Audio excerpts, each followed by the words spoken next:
having this problem here with the emails. I'm getting pretty sick of it. Let me show you what I'm talking about, because this is all just from this week alone.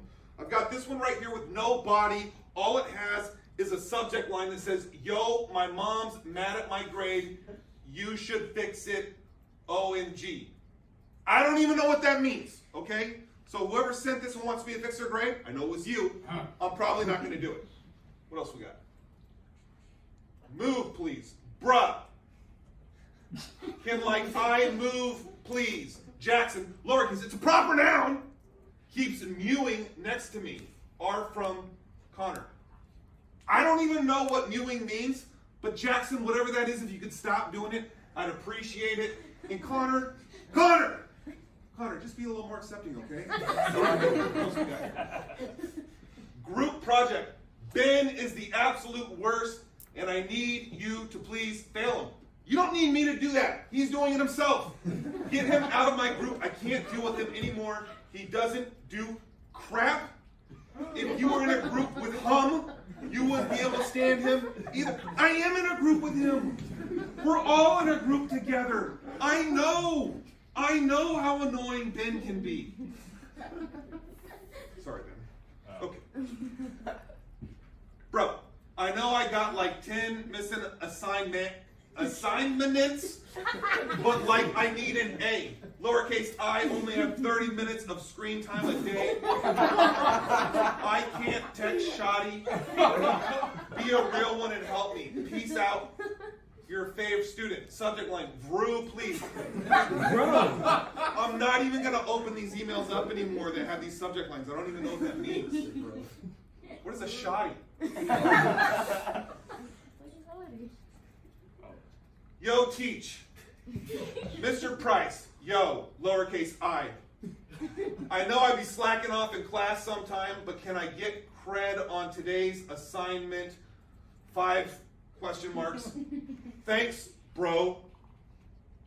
Golo Yogo. Yeah. Not your bro. All right? First we'll start with that. Grades. Spelled with a 3. Fix my grades now. I did the assignment. My mom will kill me if it is not fixed. I hope so. Less work for me, right? One less paper to grade.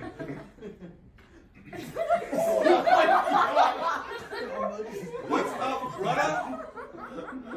What up, little spoon? Zero idea what this even means. I was checking my letters on Aries and my grades off. Could you change it, please? Brew? Not trying to have Mr. P as an op. Overall, no idea what this email even means.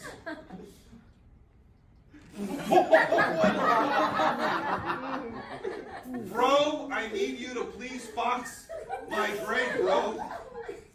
Can you slide for me like King Von and give me an A on Skibidi? Skibidi. Fix my grade or I'm let the alpha unleash. Come on. Okay. So with this in mind, oh, we got one more. Never mind. Pricey poo. Somebody's called it pricey poo. I rewrote my essay and you haven't graded it yet. Bro, there's bro again. What is bro? What? Hey, bro. My mom said that if I don't get this A, she's taking my J's. So please regrade my essay. A $! No Rocky. Thanks, bro. Stay real. Subject, come on, man. I need an A. I'm losing my mind. I'm literally losing my mind. So, we got more. Hey, sorry, man. I'm going to be gone the next 2 weeks. Mom's taking me on a cruise or Smith. IDK. Can you send me the homework, please? Thanks. Eddie. Eddie, where's it? Eddie. The homework's on the classroom page every day anyway. Okay.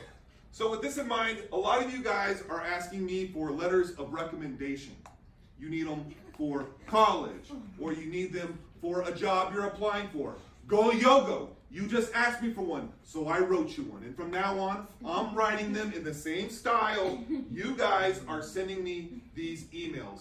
So Go Yogo, good luck with this letter of rec that I wrote for you. Best of luck. Why are black Gen Xers so pissed off nowadays? That's a good question. In 1988, my family and I had a 52-acre farm in Hillsdale County, Michigan. We were the only black people in the county. We raised animals, we had cows and chickens, and, we were living off the grid, basically. And then we had our house fire bombed. We were the only black people in the county. The next day, they said, when they put the fire out, they said, we can't tell if it was arson or not. Only the fire marshal himself can make that determination, and he won't be able to come out till tomorrow. So the next day, my dad went to go get some lumber so he can build up a fence between the tree lines so people can't just drive up on our property. And while he was gone, my mom was waiting on the fire marshal. I was kind of watching her. I was kind of peeking around the corner watching her. She was 5 months pregnant. She was trying to rake in the yard. She had her 12-gauge shotgun with her in case the people with firebombers came back. But she was too small to hold it. She could just prop herself up. While I'm watching her, 2 Hillsdale County sheriffs pulled up. They grabbed her. They reached around the gate and grabbed the shotgun, put it in the trunk, handcuffed her, and drove off with her. My dad came home with all this lumber. I ran out, told him what I saw. He left. He came back and said, yeah, they arrested your mom for felonious assault. They said she had the pew-pew up on her in the pocket of her shoulder, pointing at vehicles as they drove up and down the road. I knew that was a lie. My mom was not like that. They arrested her. They convicted her of felonious assault. She did 133 days in Hillsdale County Jail, felonious assault. When they let her out, as she was 5 months pregnant, we all moved back to Detroit. I got back to Detroit. I absolutely hated it. I had nothing in common with anybody my age in Detroit. I was a farm kid. I was naive. And then I got a summer job. I got a job. I got a bike. It was the best feeling of freedom that I had since I was on the farm. I rode it everywhere, and I'm riding at night, and then I got robbed. Great. Now I hate this place all over again. So I got my check I cashed it at the check cashing spot. I'm walking home. I'm paranoid. I had $222.13. I bust my ass and earned this money. I had my head on a swivel. I'm looking one way. I hear, hey, from the other direction. My heart started beating fast. I look, it's 2 cops. Whew. Start making smile a little bit. Like, man, they don't know how bad they scared me. They walking up to me. I'm getting ready to say something. They gut checked me and doubled me over. And then they grabbed my arms and stood me up while I'm coughing and trying to catch my breath. They handcuffed me. They take everything out of my pockets, my money, my keys, my wallet. They said, what the fuck is you smiling about? I can't even talk. I'm coughing. I'm trying to catch my breath. They put me in the back of the squad car. They called in the dispatch and gave my ID. Dispatch called back all clear. The officer said, you heard her. She said you had a warrant for $222.13. You going to pay it here or you going to pay it at the precinct? I said, I didn't do anything. He said, oh, you didn't hear me. She said, you have a warrant for $222.13. You going to pay it right here or you going to pay it at the precinct? Which one you going to do? And I was mad. I was scared. I was frustrated, and I yelled. I didn't do anything. Officer jumped out the vehicle, got in the back seat with me, pulled out his pew-pew and stuck it in my neck and said, N-word, do you know I'll fucking blow your brains out right here? And I was frustrated. I was mad. I was terrified. And I was trying to keep that tear from dropping down my face, but I couldn't. And I hated that tear more than anything else. And I had to watch my breath and say, sir, I didn't do anything.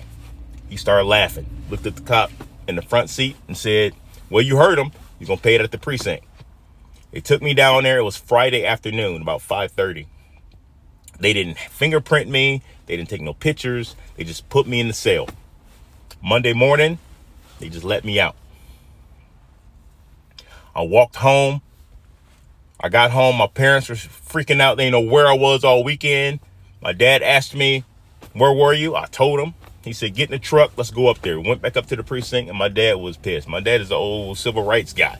Look at my pictures on my page of him getting arrested for ordering a cheeseburger. He was one of them guys. He said, y'all gonna tell me why y'all had my son in here all weekend. And the officer, I'll never forget it, started smiling and fake typing on the computer and was like, we got no record of your son being down there. He asked my name or nothing. My dad said, bullshit, you gonna tell me why you had my son down here all weekend? The cop was like, well, we was probably out gangbanging or something, selling drugs or something. My dad was like, my son ain't like that. Motherfucker, you gonna tell me why you had my son? And he stood up and unsnapped his weapon and said, sir, you got a weapon on you? And we left. This is 1988. 1989, I remember watching these stories about kids my age wiling out. I never forget that verbiage in New York and how they were like a pack of animals and the police grabbed them and got confessions out of them. And there was a New York billionaire who had everything he could ever want in the world, was advocating for the death penalty for these kids that were my age. I'm sorry, what were you saying about KKK and never seen them before? Do you know what Chinese kindergartens are like? While kids in other kindergartens eat, sleep, and play games, kids in this Chinese kindergarten do laundry and cook, learning self-reliance. They have outdoor stoves proportionate to their height, and they make their own meals every day, from washing and chopping vegetables to cooking. They eat their own cooked meals with such gusto you'd think they're licking the plates clean. After eating, they voluntarily clean up and even line up to wash dishes. The principal assigns tasks based on the kids' interests to foster their hands-on skills. They start working right after meals, making baskets or knitting scarves for themselves and even using sewing machines to make clothes. They embroider, weave mats, and even make their beds. They're taught independence from a young age. The older kids can cook a meal from scratch, and the younger ones are adept at kneading dough and making pancakes, making chefs jealous. They even squeeze their own milk and make juice from scratch. From washing and cutting fruit to the final product, they do it all themselves, with teachers offering guidance. After eating and drinking, they get busy with various activities like embroidery, building walls with mud, making puzzles, drawing, and making decorations. The girls can even practice makeup and hairstyling, becoming professional hairstylists upon graduation. They never skip school because there's just too much to do. Some netizens say this is real hands-on education, unlike other kindergartens where teachers worry about kids getting hurt. Here, they face challenges head-on, with special forces-style training, jumping rope while playing basketball, climbing ropes, and building giant Ferris wheels. They learn to ride balance bikes and practice martial arts. There's no crying when dropping kids off, they run straight to class. Fighting over toys? Non-existent. Everyone's too busy with their own tasks to bother with that. This is what childhood memories should be like. If it were your child, would you choose this kind of kindergarten? This is really interesting. Watch this.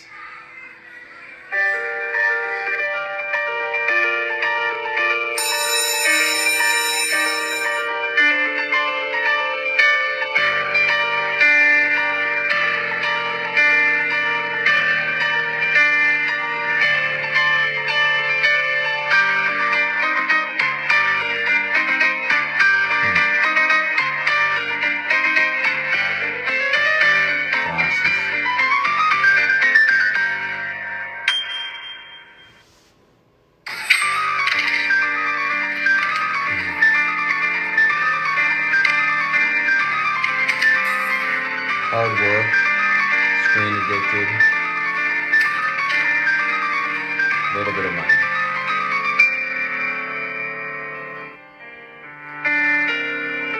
Shock, disillusionment.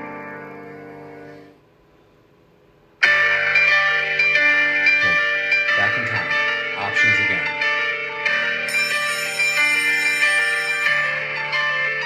Studying hard.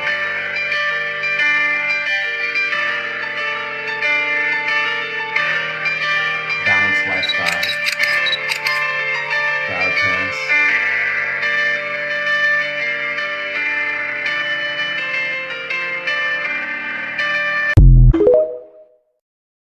I seen my son do his homework at Sierra Canyon.